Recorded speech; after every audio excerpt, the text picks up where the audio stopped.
आप ही के दुकान से जो नीट छात्रा जो पटना में जिसकी मौत हुई है, आपके दुकान से दवाई खरीदी थी? नहीं सर, नहीं खरीदी थी। नहीं सर। एसआईटी वाला आपसे पूछताछ किया है? वो तो आए थे, पूछ रहे थे, कैमरा वैमरा खोली थे। अच्छा, तो वो दवा हम उनको जो हमसे पूछा होगा, सर मैं किसी लड़की को या किसी बच्चे को नहीं दिया। पुलिस अपना काम करे ना करे, पुलिस की अपनी गति होती है और अपराधी की अपनी गति होती है। पुलिस अपराधी पर शिकंजा कसना चाहती है और जनता पुलिस से जवाब चाहती है। मिलने को कुछ नहीं मिल रहा। हम बात कर रहे हैं शंभू गर्ल्स हॉस्टल कांड को लेकर, हम बात कर रहे हैं जहानाबाद की उस होनहार लड़की के बारे में जिसकी हत्या हो गई 11 तारीख को। हम बात कर रहे हैं पटना पुलिस की कार्रवाई को लेकर और हम बात कर रहे हैं कि किस तरीके से खबरों को प्लांट कराया जा रहा है, किस तरीके से लड़की के बारे में एक नैरेटिव सेट करने की कोशिश हो रही है। ताजा अपडेट यह है कि इस हत्याकांड में, इस मामले में पुलिस ने जिस व्यक्ति को गिरफ्तार किया, मनीष रंजन, उसने आज जमानत याचिका दाखिल की थी। वो जमानत याचिका कोर्ट ने खारिज कर दी है। अब 2-3 सवाल खड़े हो रहे हैं। सवाल खड़ा यह हो रहा है कि पुलिस ने मनीष रंजन को गिरफ्तार किया तो उसको रिमांड पर लेकर अब तक बातचीत क्यों नहीं की, उससे कुछ जानकारी क्यों नहीं ली, और अगर पुलिस के नजर में मनीष रंजन अपराधी नहीं है तो फिर गिरफ्तार क्यों किया गया? एक सवाल। दूसरा सवाल, पुलिस 12 दिन, मौत के 12 दिन हो गए। लड़की की मृत्यु 11 तारीख को, 11 जनवरी को लड़की की मृत्यु हुई थी। 23 जनवरी को मैं आपसे मुखातिब हूं। 12 दिन बीत गए, पुलिस के पास अभी तक इस घटना पर बोलने के लिए 12 लाइन भी नहीं है। एसआईटी का गठन हुआ और एसआईटी भी संभवतः हवा में तीर चला रही है। लेकिन सवाल कई हैं। मनीष रंजन को रिमांड पर क्यों नहीं लिया गया? नीलम अग्रवाल को अभी तक गिरफ्तार क्यों नहीं किया गया? नीलम के उस लड़के को, आशु अग्रवाल को गिरफ्तार क्यों नहीं किया गया जिसके बारे में लोग कह रहे हैं कि आशु अग्रवाल वहां की लड़कियों को छेड़ता था और उसके साथ जबरदस्ती चैटिंग करने की कोशिश करता था। आप सवाल खड़ा कीजिएगा कि आशु अग्रवाल के पास उसका लड़कियों का नंबर कैसे आया? जवाब है कि जो लड़की उस हॉस्टल में रह रही है उसका नंबर उस हॉस्टल के रजिस्टर में होता है, वहां के ऑफिशियल डॉक्यूमेंट्स में होता है, और आशु अग्रवाल नीलम अग्रवाल का लड़का है। वो भी फरार है, वो भी पुलिस की गिरफ्त से बाहर है। एक तरीके से इस पूरे घटना को जिस तरीके से पुलिस लेकर चल रही है, लगता ऐसा है कि पुलिस निकम्मी हो चुकी है। आए दिन ये खबर आ रहा है अखबार में कि सूत्रों के हवाले से वो रिपोर्टर्स जो कि पुलिस डिपार्टमेंट को देखते हैं, उनको कुछ एक चीजें लीक की जा रही है। एक चर्चा आई थी कि जहानाबाद पुलिस लड़की के घर पर छापेमारी करती है और वहां से लड़की की एक डायरी मिलती है, जिस डायरी के बारे में पुलिस का दावा है कि लड़की हर दिन डायरी लिखती थी। पहला सवाल, अगर लड़की हर दिन डायरी लिखती थी तो लड़की पटना में थी, फिर डायरी जहानाबाद से क्यों रिकवर हुआ? लड़की के साथ डायरी होना चाहिए था। दूसरा सवाल, पुलिस डायरी शो क्यों नहीं कर रही है? डायरी नहीं दिखा सकते हैं जनाब, उस पन्ने को ही दिखा दीजिए जिस पन्ने में लड़की ने कुछ लिखा है, जिससे यह प्रमाणित हो, यह संकेत मिले कि लड़की आत्महत्या करना चाहती थी, वो विवश थी आत्महत्या करने के लिए, उसकी मनोदशा ऐसी थी कि वो आत्महत्या करना चाहती थी।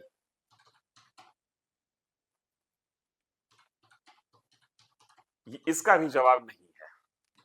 फिर एक खबर प्लांट किया गया कि लड़की स्वयं अपने पिता के प्रिस्क्रिप्शन को लेकर पिता के साथ मेडिकल हॉल में जाकर दवा खरीदी है, जो इसको नींद की गोली कहते हैं। जिस मेडिकल हॉल के बारे में दावा किया गया, पुलिस के सोर्स पर पत्रकारों ने दावा किया, उस मेडिकल हॉल तक लोग पहुंच गए और उस मेडिकल हॉल का ओनर कह रहा है, जो कि आज तमाम लोगों के पास वो वीडियो मौजूद है, कि जी नहीं, लड़की तो मेरे पास आई ही नहीं। हाँ, लड़की के पिताजी कभी कभी आते थे, दवा लेते थे। फिर ये खबर क्यों फैलाई गई? आप ही के दुकान से जो नीट छात्रा जो पटना में जिसकी मौत हुई है, आपके दुकान से दवाई खरीदी थी? नहीं सर, नहीं खरीदी थी। नहीं सर। एसआईटी वाला आपसे पूछताछ किया है? वो तो आए थे, पूछ रहे थे, कैमरा वैमरा खोली थे, अच्छा। तो वो दवा हम उनको जो हमसे पूछा होंगे सर ने, मैं किसी लड़की उड़की को या किसी बच्ची को नहीं दिया हूँ। हाँ, मैं कि लड़की गई थी दवा स्लीपिंग पिल्स लेने के लिए और लड़की स्लीपिंग पिल्स वहीं से ली। दूसरी बात, अगर इस तरीके की जानकारी पुलिस के पास आ गई तो पुलिस के पास वो प्रिस्क्रिप्शन भी होगा जिस प्रिस्क्रिप्शन के आधार पर वो दवा खरीदा गया। इसका भी जवाब नहीं। तीसरा सवाल और महत्वपूर्ण सवाल प्रभात हॉस्पिटल को लेकर, जिस लड़की को एडमिट कराया गया प्रभात हॉस्पिटल में, वो लड़की जैसे जैसे उसको उसका एडमिट होने का ड्यूरेशन बढ़ रहा था वैसे वैसे उस लड़की को इलाज करने के लिए खर्च का दायरा बढ़ता जा रहा था। क्या प्रभात अस्पताल ने लड़की के माता पिता से इस बात की इजाजत ली कि लाखों का खर्च आएगा, आप बियर करने के लिए तैयार हैं? या किसकी शाह पर प्रभात हॉस्पिटल इलाज कर रहा था? कौन वो खर्च बियर करने के लिए, कौन वो खर्च बर्दाश्त करने के लिए तैयार था? इस पर भी कोई जवाब नहीं। हो क्या रहा है इस पूरे मामले में कि धीरे धीरे खबर प्लांट किया जा रहा है, धीरे धीरे लड़की की हत्या को आत्महत्या के नैरेटिव पर बदला जा रहा है। अगर मनीष रंजन दोषी नहीं है तो उसकी जमानत याचिका पर पुलिस के वकील क्यों विरोध किए, और अगर दोषी है तो पुलिस ने अभी तक उसको रिमांड पर क्यों नहीं लिया?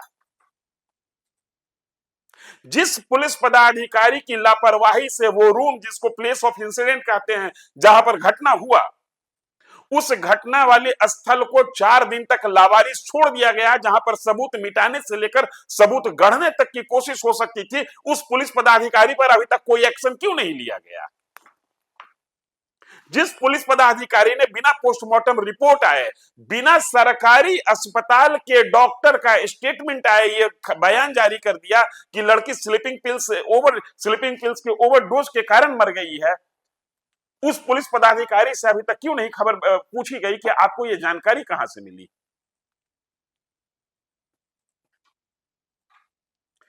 कुछ एक पुलिसकर्मी विभाग में ऐसे हैं जो इस पूरे नैरेटिव को बदलने में लगे हुए हैं, आत्महत्या करार देने में लगे हुए हैं, हत्या को आत्महत्या करार देने में लगे हुए हैं। जिन थाने के दायरे में हॉस्टल चलता है और लड़कियों का हॉस्टल चलता है, ऐसे थाना प्रभारियों के आचरण को, उनके बैंक अकाउंट को खंगालने की आवश्यकता है।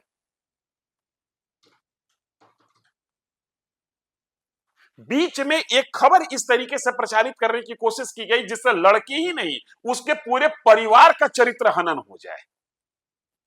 जरा सवाल ये है कि अगर ये चीजें पुलिस कह सकती है, पुलिस का कहने का पूरा अधिकार है पुलिस के पास कि हमने ऐसी कोई खबर दी ही नहीं, तो जनाब आपने ऐसे खबर को चलने पर रोक क्यों नहीं लगाई?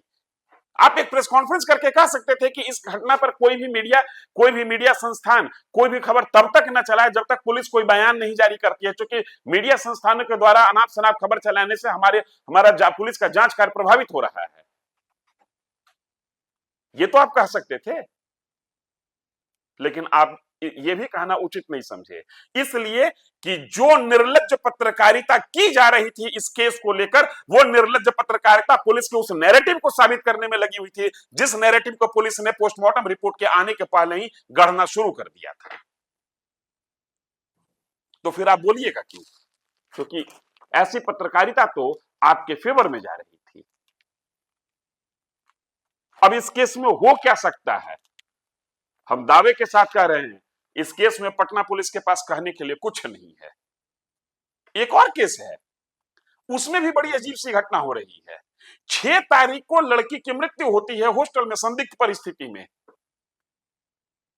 कहा गया कि सुसाइड है, लड़की फांसी लगा ली है, पंखा से लटक कर नहीं, पंखा के डैना से लटक कर। ये तमाम बातें, उसमें 1-2 गिरफ्तारी भी हो गई। 6 जनवरी की बात मैं कर रहा हूं, और 21 जनवरी को पटना पुलिस दावा करती है कि उस लड़की का सुसाइडल नोट हमको मिल गया।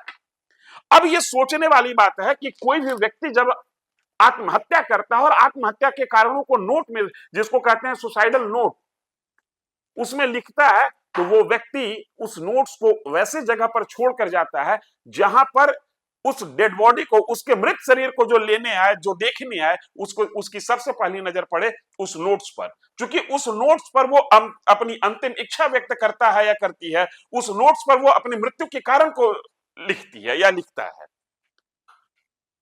मौका वारदात से आपको कुछ नहीं मिला, लेकिन 15 दिन बाद आपको सुसाइडल नोट मिल गया। वाह, ताली बजाना चाहिए इस उपलब्धि पर। इससे शानदार उपलब्धि हो क्या सकती है? 15 दिन बाद सुसाइडल नोट आप खोजने में कामयाब हो गए, मामूली बात है।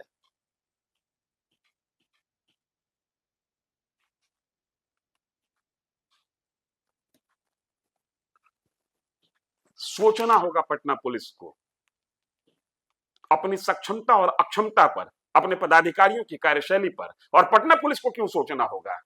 सोचना होगा बिहार के गृह मंत्री को। जब पटना पुलिस की स्थिति यह है, पटना में लड़कियों के साथ वही जघन्य अपराध की उपलब्धि, उस पर पुलिसिया कार्रवाई की उपलब्धि यह है, तो पूर्णिया में जो हुआ उसकी तो चर्चा ही करना बेमानी है। जो कि पूर्णिया तो पटना से 250 किलोमीटर दूर है, वहां की तो चीख भी यहां नहीं पहुंचती है। जहानाबाद केस में होगा क्या, यह बात मैं बता के अपनी वीडियो को खत्म करूंगा। 2 तारीख से विधानसभा सत्र शुरू होने वाला है। 3-4 तारीख को विधानसभा सत्र में जहानाबाद केस के माध्यम से तमाम उन केसों को विपक्ष हंगामा करेगी। उन केसों को लेकर, जहानाबाद का केस हो या जहानाबाद लड़के शंभू गर्ल्स हॉस्टल वाला मामला हो, परफेक्ट गर्ल्स हॉस्टल वाला मामला हो, या पूर्णिया में जो लड़की के साथ हुआ वो मामला हो। और हो सकता है कि 5 तारीख आते आते बिहार सरकार कहे कि हम शंभू गर्ल्स हॉस्टल के मामले को सीबीआई को सौंपने के लिए तैयार हैं। तमाम विवाद पर विराम लग जाएगा, बिहार सरकार भी वाहवाही ले लेगी, हम भी चुप हो जाएंगे। लड़की के माता पिता पहले से सिसक कर चुप हो गए हैं। पूरी व्यवस्था सीबीआई के नाम पर शांत हो जाएगी। और सीबीआई की उपलब्धि क्या है, यह हम आप पर छोड़ रहे हैं। गूगल कीजिए सीबीआई का ट्रैक रिकॉर्ड क्या है, कितने केस को कैसे सॉल्व करने में कामयाब है। दुकान से जो नीट छात्रा जो पटना में जिसकी मौत हुई है, आपके दुकान से दवाई खरीदी थी? नहीं सर, नहीं खरीदी थी। नहीं सर। एसआईटी वाला आपसे पूछताछ किया है? वो तो आए थे, पूछ रहे, कैमरा में खोली थे। अच्छा, तो वो दवा हम उनको जो हमसे पूछा होंगे सर, मैं किसी लड़की को या किसी बच्चे को नहीं दिया हूँ। हाँ। इस वीडियो में इतना ही, धन्यवाद।